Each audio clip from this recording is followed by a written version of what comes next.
Hello, I'm Donna Bush with your CIG television news brief this evening. In the fourth sitting of the second meeting of the 2023-2024 session of Parliament on Wednesday morning, the member for West Bay West and Parliamentary Secretary Mr. Bernie Bush rose to speak about the journey of the government and its start in opening borders after the COVID-19 pandemic. Now, Premier the Honourable Juliana O'Connor Connolly thanked the government for contributions made to the budget debate. The Premier also recognized the privilege of being elected and being granted the responsibility of such an undertaking. She said she is humbled and confident in making the hard decisions required for the advancement of the Caymanian people. Now, if you missed Wednesday's Parliament session, you can watch the morning proceedings and the start of Finance Committee in the afternoon by going online to the Cayman Islands government's YouTube channel, as well as tuning in to your CIG television cable. The Act establishes the National Conservation Council. Well, 10 years ago today, the Cayman Islands Parliament unanimously passed the landmark National Conservation Act.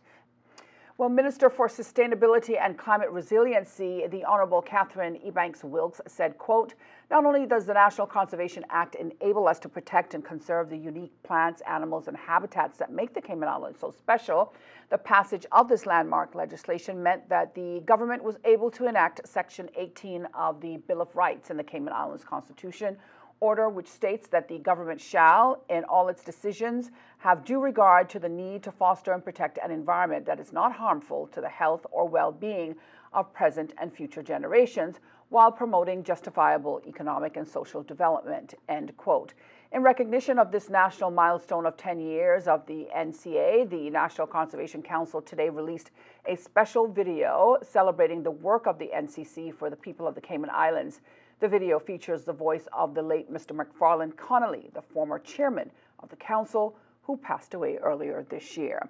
Now, you can watch the entire video on the conservation.ky site by scrolling to the bottom of the home page. Well, local energy auditors have received training from the Ministry of Sustainability and Climate Resiliency as part of the Resembid-funded Cayman Islands Government Energy Efficiency Program. Now, 13 members of the public sector successfully completed the energy audit training course just a month ago in an effort to increase energy efficiency here in the Cayman Islands. Back in 2022, the ministry was awarded more than 1.2 million euros from the Resilient Sustainable Energy and Marine Biodiversity Program. The Cayman Islands Government Energy Efficiency Program has two main components. The first aims to improve energy efficiency and facilitate retrofits for existing public sector buildings, while the second aims to improve energy efficiency and to facilitate retrofits and install solar energy for National Housing Development Trust homes. Now, after 16 hours of virtual and in-person learning, the trainers are familiar with how energy audits are conducted on residential and commercial buildings, the equipment needed to conduct energy audits, and the utility data that is required. Now, the ministry has also developed a kids' energy guide and energy-saving habits guide, to help the entire family get involved in saving energy. All these resources and more are available at energy.gov.ky.